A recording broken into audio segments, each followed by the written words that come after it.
diagnosticados en Clínica del Country y 213 en Clínica La Colina. Y como siempre seguimos con una distribución muy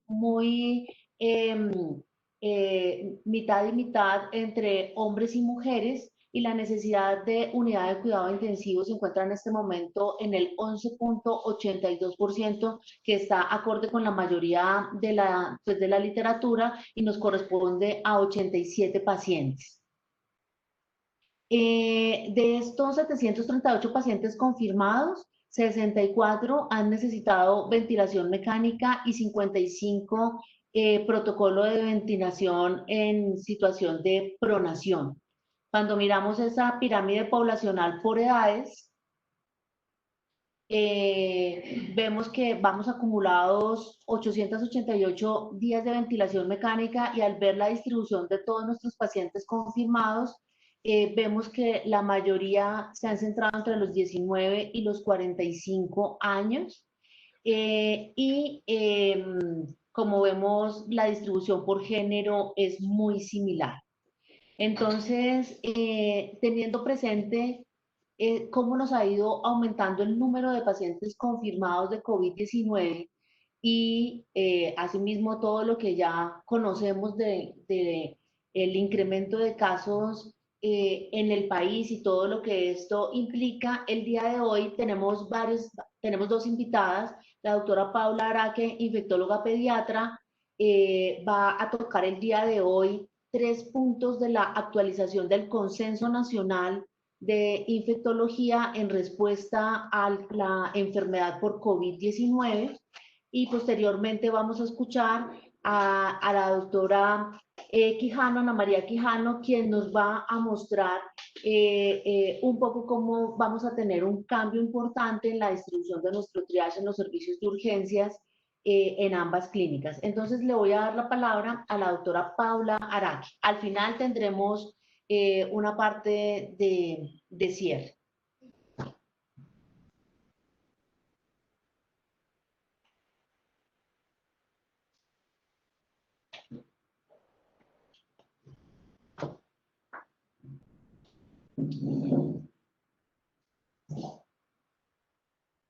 Bueno, buenos días a todos. El día de hoy voy a abordar algunos de los cambios que se dieron en la última actualización del Consenso Colombiano de Atención, Diagnóstico y Manejo de la Infección por SARS-CoV-2, publicados por la Asociación Colombiana de Infectología en este mes.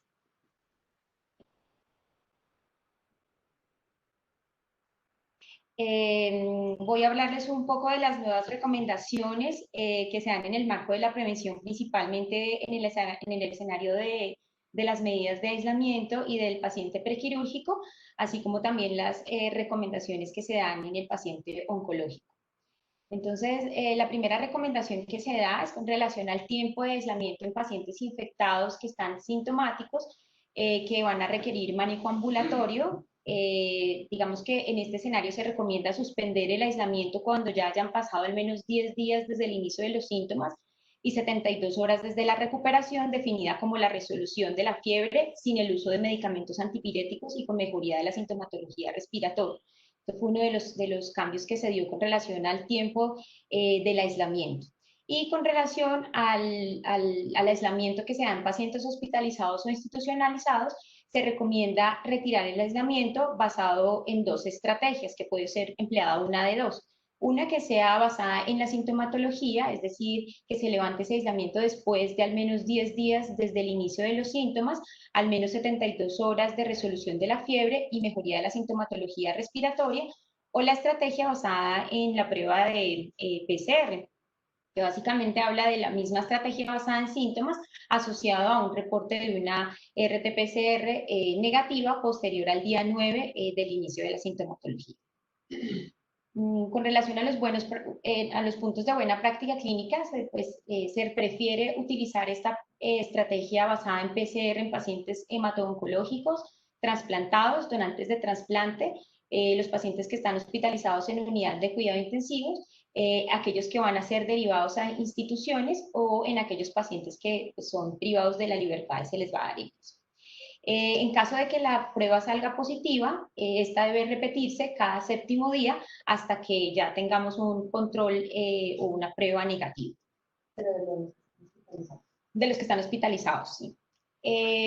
Con relación a la tamización que se hace en la población general, definitivamente no se recomienda el uso de pruebas ni moleculares ni serológicas con anticuerpos como estrategia de tamización, y lo que sí se dice es que, pues, digamos, pues, teniendo en cuenta que digamos, las pruebas serológicas sirven principalmente para evaluar seroprevalencia de la enfermedad, y lo que se recomienda es realizar la búsqueda activa de los pacientes o de los individuos que estén sintomáticos, en quienes pues sí estaría indicada en este escenario la realización de pruebas.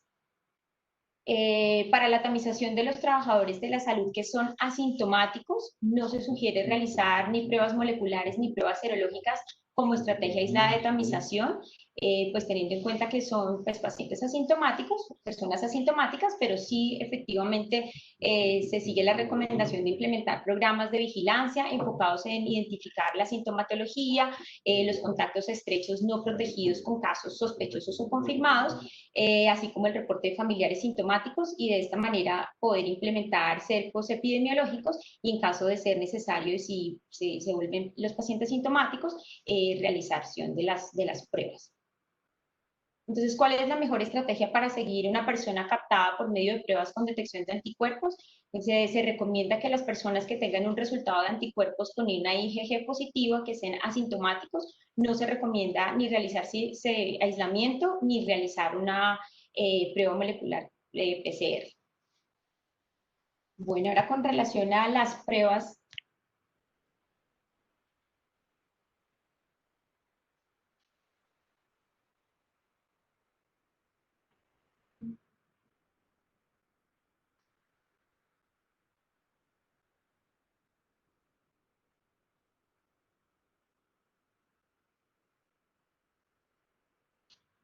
Bueno, con relación a las pruebas que se realizan en el escenario del paciente prequirúrgico, la utilidad, digamos, como que todavía sigue vigente la recomendación del uso del cuestionario prequirúrgico para la tamización de probable infección previo al procedimiento quirúrgico, y no se recomienda la realización de las pruebas en pacientes que estén asintomáticos cuando se va a llevar a cabo una cirugía de emergencia, urgencia y cirugía electiva urgente, teniendo en cuenta pues que el resultado no va a afectar las decisiones quirúrgicas.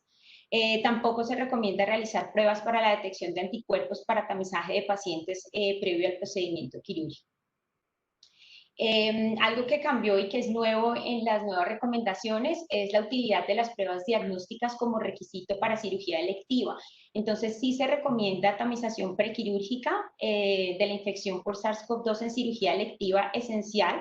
Está definida como el escenario quirúrgico que puede ser aplazado por más de 14 días, pero cuyo aplazamiento indefinido, por ejemplo, si va a ser de 3 a 6 meses, puede comprometer los desenlaces clínicos, incluida la supervivencia del paciente. Entonces, en este escenario, sí se recomienda hacer una prueba de PCR en pacientes asintomáticos que cumplan al menos una de las siguientes condiciones, es decir, un paciente que tenga una edad mayor a 70 años, que tenga un ASA mayor o igual a 4, o que tenga una cirugía electiva mayor o cirugía oncológica. Digamos que la tamización prequirúrgica con PCR obedece a la necesidad pues, de optimizar los desenlaces clínicos del paciente, pero pues no tiene ninguna implicación en definir los estándares de bioseguridad por parte de los trabajadores de la salud. Con relación a los puntos de buena práctica, entonces cada institución debe evaluar cuáles son las condiciones locales y regionales de la pandemia, así como los recursos para establecer el momento óptimo para iniciar la programación de procedimientos selectivos no prioritarios, implementar el uso de la escala de estratificación MENS para evaluar el riesgo del paciente en forma eficiente y éticamente adecuada. Es importante que los pacientes que vayan a ser llevados a procedimientos quirúrgicos deben ser informados sobre los riesgos perioperatorios, así como la necesidad de cuarentena a los 14 días antes de la cirugía y durante 30 días en su posoperatorio. Es importante no solamente realizar para el tamizaje la prueba molecular, en los pacientes que tengan algún riesgo, pues cuando esté indicada, sino también siempre aplicar los cuestionarios, no solamente de sintomatología, sino también de riesgo epidemiológico en varios momentos de la evaluación prequirúrgica, así como siempre reforzarle a los pacientes que deben mantener todas las estrategias de cuarentena prequirúrgica. En caso de que la tamización esté indicada, se recomienda iniciar un periodo de cuarentena de 14 días y pues idealmente poder tomar la prueba de manera domiciliaria si el asegurador lo permite para obtener un resultado en el momento más cercano al procedimiento quirúrgico, idealmente que sea a las 72 horas. El cuestionario de síntomas y el riesgo epidemiológico deben ser evaluados en el momento de la programación quirúrgica, 48 horas antes del procedimiento y el día del procedimiento, esa es la recomendación que debe darse, y en los pacientes asintomáticos que se tamicen con la prueba de PCR con resultado positivo y que persisten asintomáticos, una vez cumplan los 14 días del aplazamiento del procedimiento, no requieren realización de PCR de control para el procedimiento.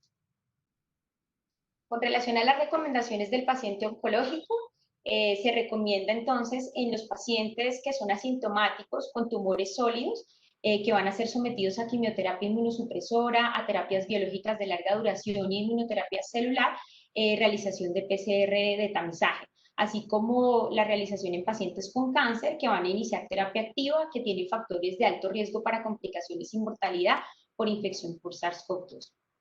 No se recomienda la realización de PCR adicional en el seguimiento de los pacientes que son asintomáticos, que vayan a requerir, pues que tengan cáncer y vayan a requerir algún procedimiento quirúrgico, tratamiento oncológico o tratamiento para neoplasias hematológicos sin contacto positivo que hayan tenido previamente una prueba positiva. Un punto de buena práctica clínica es que los pacientes con neoplasias hematológicas asintomáticos es importante realizar también pruebas de PCR previo al inicio de cada ciclo de quimioterapia, haciendo una priorización según el riesgo de las complicaciones, según pues individualizando cada paciente.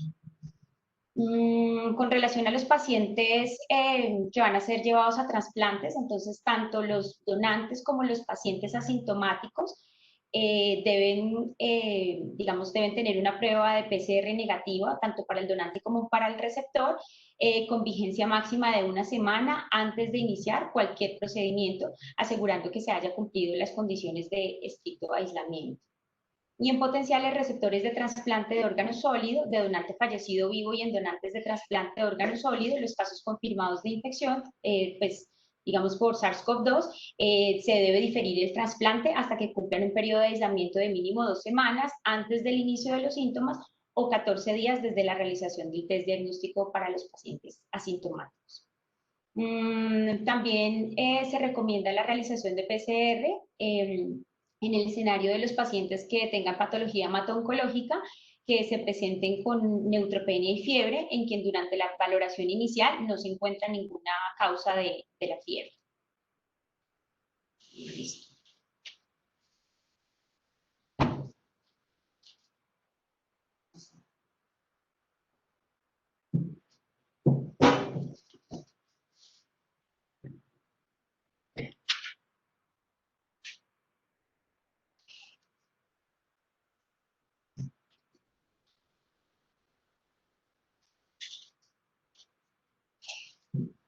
Bueno, buenos días, soy Ana María Quijano, jefe de urgencias de la Clínica del Country y Clínica La Colina. La idea es hoy mostrarles en 2 diapositivas cómo vamos a funcionar desde la próxima semana en la fase 3 de expansión de nuestros servicios de urgencias. Esto debido a que la ocupación, como ustedes saben, de las clínicas ha ido aumentando y también el volumen de urgencias ha ido aumentando. Entonces, la idea es poder atender al 100% de los pacientes que nos llegan, pero con seguridad, y más adelante poder evitar el colapso en el servicio de urgencias. Esto en nuestro plan hospitalario de emergencia se llama la atención de múltiples víctimas, pero nosotros acá para la pandemia lo adecuamos y lo vamos a llamar el centro de direccionamiento a los servicios de urgencias. Entonces, esta primera diapositiva es la de la Clínica del Country. Desde la próxima semana ustedes van a ver en este sitio donde está la estrella roja y donde ven ahí la foto, enfrente de la iglesia, van a ver inicialmente una carpa y más adelante un container. ¿Cuál es la idea? En ese sitio va a estar un médico pediatra inicialmente, que va a ver a todos los pacientes que vengan a urgencias rápidamente en 1 a 2 minutos con un cuestionario básico y unos signos vitales. Va a decidir si el paciente se debe dirigir a cuál de las 3 puertas de entrada que tenemos de urgencias. Si el paciente le ponen una manilla amarilla, se va a direccionar, como ustedes ven, por la raya amarilla a las urgencias de adultos. Esta puerta vamos a atender todos los pacientes Zafiro de triage 1, 2 y 3, niños y también adultos. Todas las maternas Zafiro y los pacientes de triage 1 que nos lleguen por esa puerta, así no sean Zafiros, no hay duda, también los vamos a atender por esta puerta. Para esto estamos adecuando en uno de los consultorios un área de reanimación para pacientes no Zafiro. Si al paciente le ponen una manilla verde, quiere decir que también son zafiros, pero de baja complejidad. Entonces, todos los triage 4 y 5, sean adultos o pediátricos, se van a ir al centro de diagnóstico, donde ustedes saben, tenemos nuestra área de expansión y ahí se van a atender. Algo que hemos visto en estos días es que nos están llegando las familias completas, adultos con sus hijos, y esto garantiza que los podamos atender a todos, o por médico familiar o por pediatra.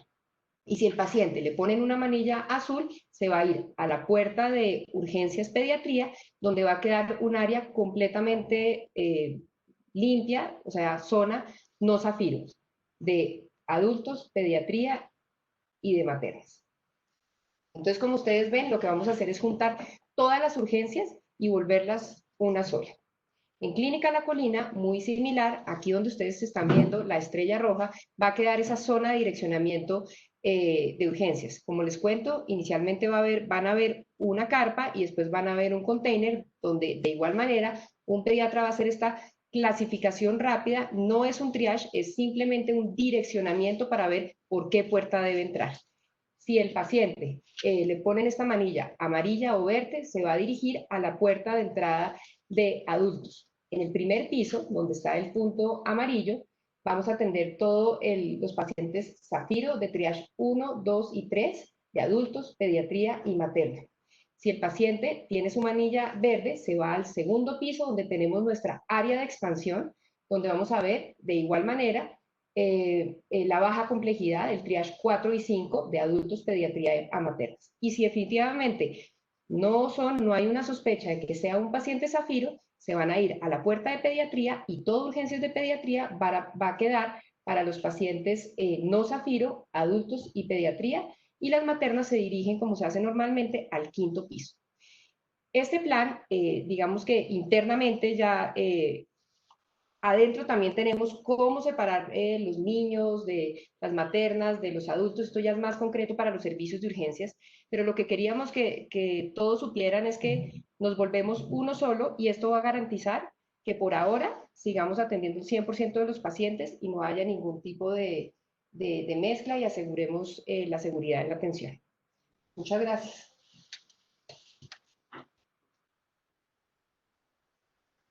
Muchas gracias a las dos, a la doctora Araque y a la doctora Quijano.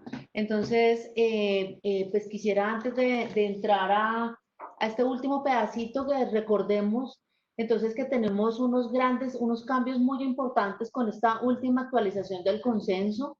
Una de ellas es el cambio en los días de aislamiento de los pacientes que tienen prueba positiva, es decir, que tienen infección confirmada por el COVID-19 y tienen una enfermedad muy leve o se encuentran asintomáticos.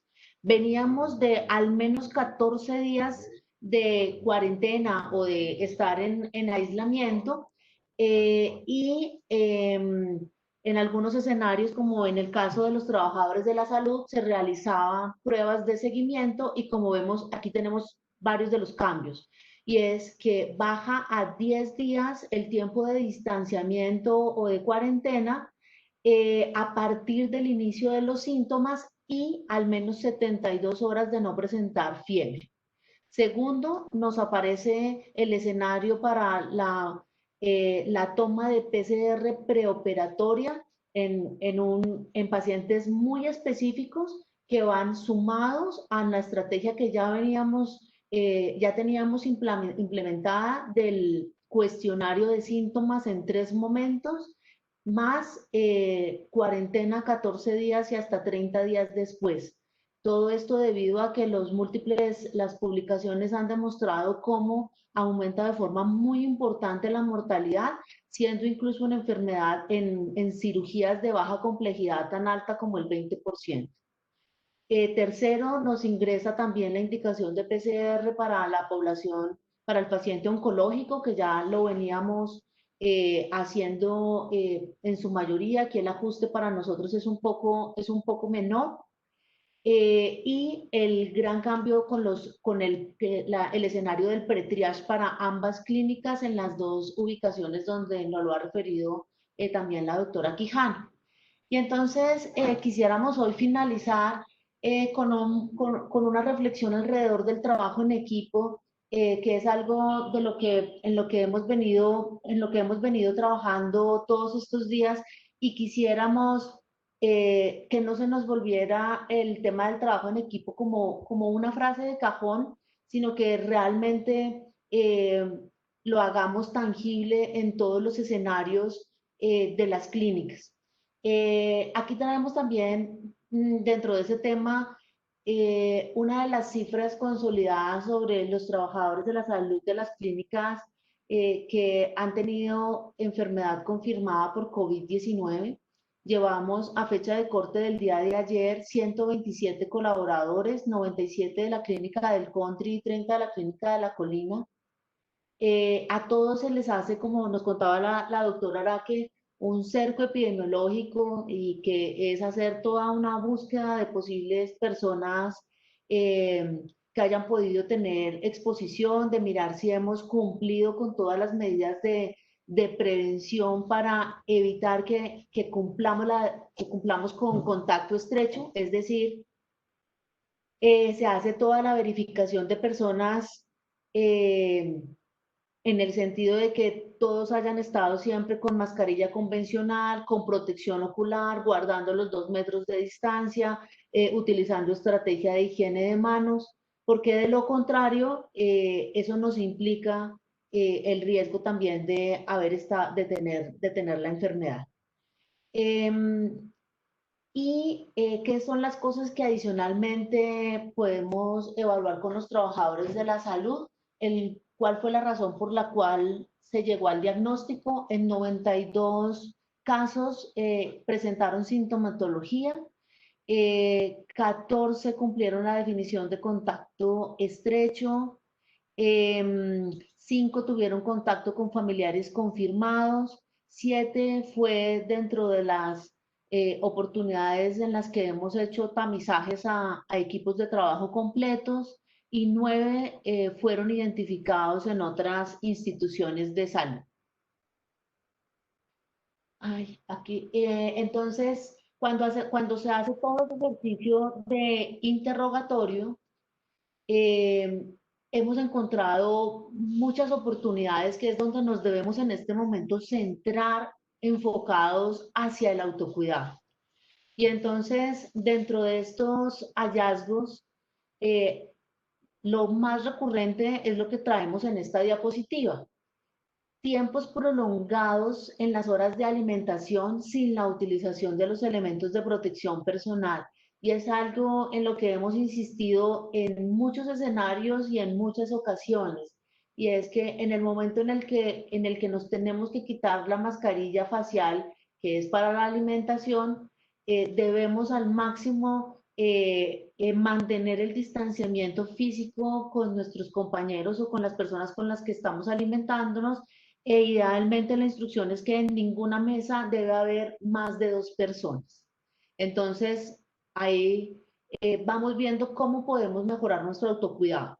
En un área de alimentación, en una mesa, máximo 2 personas, y mantener el distanciamiento. En las rutas que se han utilizado para el transporte de colaboradores, se identificaron en algunas de ellas sobreocupación, y aquí están las sillas demarcadas. Entonces es una corresponsabilidad. O sea, todos tenemos que ayudar a cumplir con el distanciamiento. Solo puede ir una persona, o sea, siempre debe ir una de las dos sillitas de cada lado desocupada.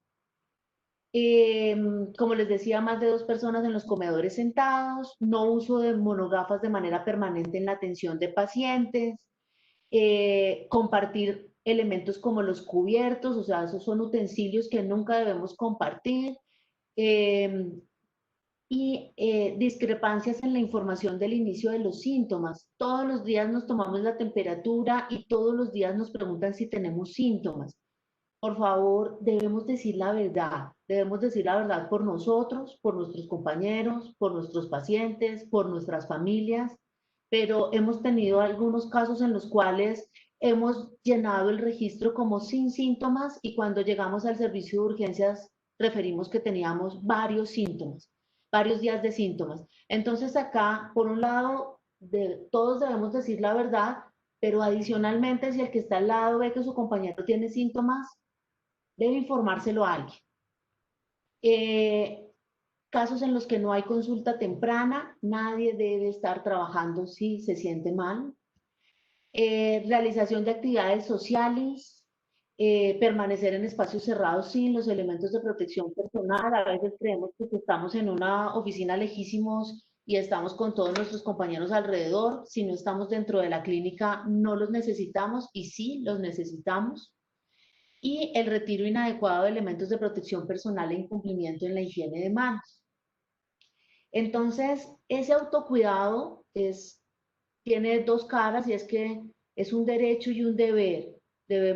Me protejo a mi familia, protejo a los pacientes y nos protegemos todos. Entonces, definitivamente, aquí viene una gran invitación a que casi que todos nos hagamos un poco de control social y ayudemos que nadie puede estar sin mascarilla, nadie puede estar sin las monogafas, en las zonas de alimentación debemos guardar la distancia, pero que realmente no se nos vuelva un discurso, sino que realmente entendamos que esto es una realidad y que se podemos hacer una cantidad de inversiones en más elementos de protección personal, en más guantes, en más batas, pero si no cumplimos lo básico, realmente todo lo demás pierde sentido, ¿sí? Entonces, y obviamente la estrategia multimodal de higiene de manos que es no solo extensiva a los 5 momentos del contacto con el paciente, sino en este momento del contacto con cualquier tipo de superficie.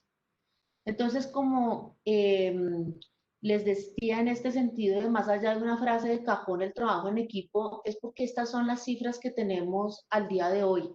En el mundo, dependiendo de donde miremos, 13.299.163 casos confirmados en el mundo. Esto quiere decir casos con prueba.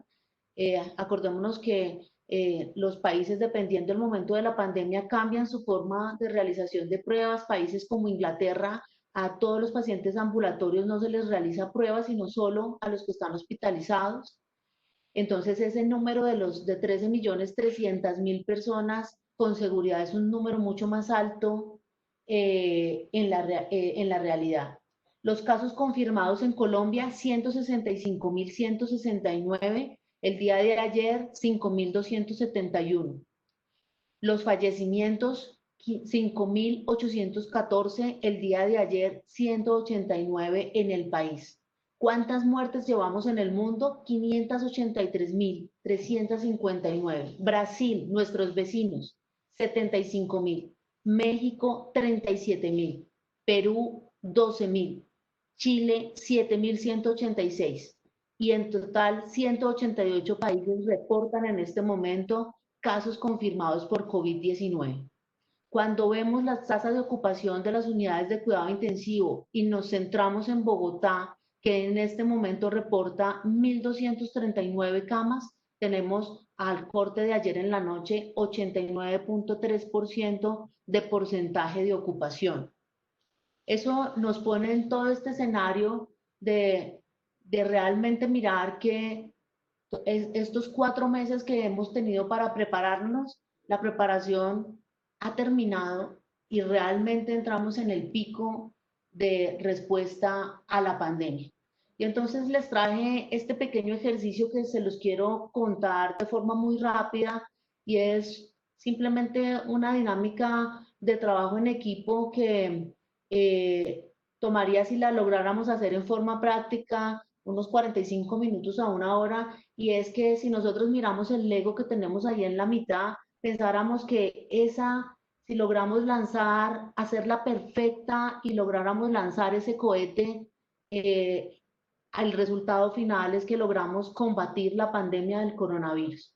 Pero resulta que quienes lo tienen nos ponen unas condiciones y las condiciones es que hay unas personas que son observadoras, otras que van a comprar todas las cosas que se necesitan y otras que son las que lo van a construir. Y los observadores pueden hablar con los compradores con los constructores, pero en ningún momento pueden estar todos juntos ni nadie diferente a los observadores puede ir allá a mirar nuestra base espacial y nuestro cohete. Y entonces la pregunta es, ¿cuál sería el resultado final si nos tocara hacerlo de esa manera? O si nos pudiéramos organizar los observadores con los compradores y con los constructores y definir las tareas, ver cuáles son las mejores actitudes, las mejores destrezas de cada uno para intentar tener esa base espacial y ese cohete perfecto, porque solo funciona si quedara exactamente igual. Y entonces aquí viene esa invitación a mirar que cuando todos nos sentamos en una mesa o alrededor de un gran objetivo, tenemos conocimientos diferentes, profesiones distintas, personalidades, capacidades, actitudes, destrezas, pero si lo hiciéramos cada uno por separadito, tal vez el resultado final es diferente a nuestro objetivo. Entonces, en lugar de enfocarnos en el yo, necesitamos creer en el nosotros y en eso tenemos que trabajar en este momento, en dar lo mejor de cada uno desde nuestro rol. Todos los roles están completamente articulados para que logremos dar esta respuesta a la pandemia, no solo para los resultados médicos de nuestros pacientes, sino para que tengamos el menor número de nosotros mismos enfermos, para que al final estemos lo más saludables todos, no solo físicamente, sino también emocionalmente. Y necesitamos unos líderes que deben ser las personas más expertas en conocimiento y en experiencia, encargados además de coordinar y de integrar, pero el equipo somos todos tras ese mismo objetivo. Las diferentes miradas aportan a esa construcción. Toda persona tiene que enseñar y toda persona tiene aún que aprender. Entonces, adicionalmente no debemos partir de cero. Lo que otros ya aprendieron, la idea es que lo podamos adoptar y adaptar, como hemos hecho muchos de esos ejercicios en estos meses y previo también a la pandemia, pero ni siquiera tenemos el tiempo de volver a empezar de cero algo que alguien ya tenga porque ha terminado el entrenamiento e inició la guerra, entre comillas. Entonces, avancemos, facilitemos la operación que nos va a llevar a mejores desenlaces. Esta es una de las figuritas que creo que muchos hemos visto y es como siempre estábamos mirando que todas las guerras las tenían que librar nuestras fuerzas militares, pero esta es una guerra que estamos librando con el frente de batalla en las instituciones de salud. Era lo que teníamos hoy para contarles. Recibimos una pregunta de ginecología sobre el tema de urgencias. Entonces quiero contarles que esta noche a las 7:30 de la noche vamos a hacer una reunión exclusivamente de la gente de urgencias para entender el detalle del funcionamiento. Entonces durante el día les va a llegar a todos la reunión y si alguien que no pertenece al servicio de urgencias también quiere asistir, bienvenidos. Y ahí aclararemos todas las dudas operativas dentro de los servicios de urgencias. Muchas gracias, doctora. Muy importante para todo el equipo de urgencias, pues que hoy va a quedar ya, van a trabajar en detalle cómo va a ser esta parte de la operación. Y bueno, seguimos aquí con el gran mensaje de que todos juntos aplicando todo para lo que nos preparamos estos meses.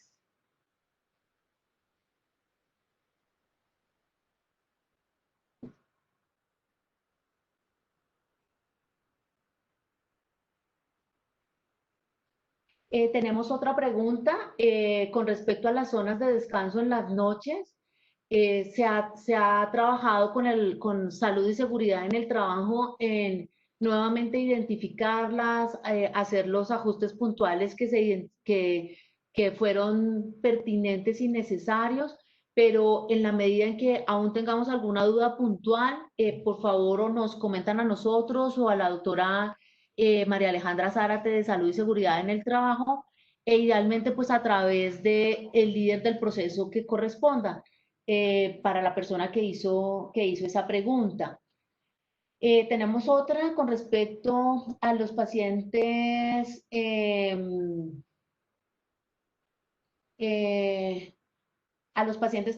se van a ubicar en el centro diagnóstico, también es algo que se va a tratar esta noche.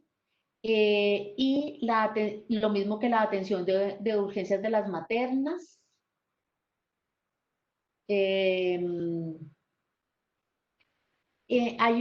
La doctora Franco nos pregunta si la Secretaría de Salud ya se alineó con el nuevo consenso. Realmente la semana pasada tuvimos publicación de dos documentos, uno del Ministerio de Salud que con respecto a las pruebas diagnósticas que o sea, tiene a ese momento una posición diferente a la presentación del consenso del 10 de julio, que fue 3 días después. Estamos esperando que aparezca una nueva publicación y de Secretaría de Salud aún no hemos recibido comunicación. Y el doctor Ricardo Gómez nos pregunta finalmente en el escenario de un niño que consulta sin síntomas con antecedente de un familiar cercano positivo para toma de PCR.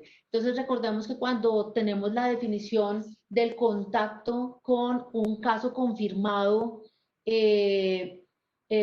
pero estamos en el escenario asintomático, si le vamos a realizar una prueba, esta prueba se debe hacer al día 7 posterior a la exposición, porque recordemos que la PCR tiene una muy baja sensibilidad y si la hacemos antes de ese tiempo, esa sensibilidad es aún menor, aún más baja. Pero lo otro es que también nos va a empezar a pasar que cada vez vamos a hacer menos pruebas en ese paciente que está asintomático o muy leve y simplemente le vamos a dar las recomendaciones de signos de alarma, del aislamiento en casa, que va a ser mínimo esos 10 días, porque probablemente corra un mayor riesgo de exposición el acudir a algún servicio de urgencia si está completamente asintomático solo para la toma de la muestra y adicionalmente nos puede implicar una congestión también en los laboratorios en los cuales necesitamos darle prioridad al resultado de las pruebas de los pacientes que se encuentran hospitalizados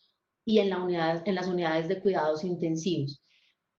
Con respecto a ese punto, es muy posible que también haya una comunicación de los entes gubernamentales al respecto de empezar muy posiblemente a hacer menos pruebas a los pacientes asintomáticos.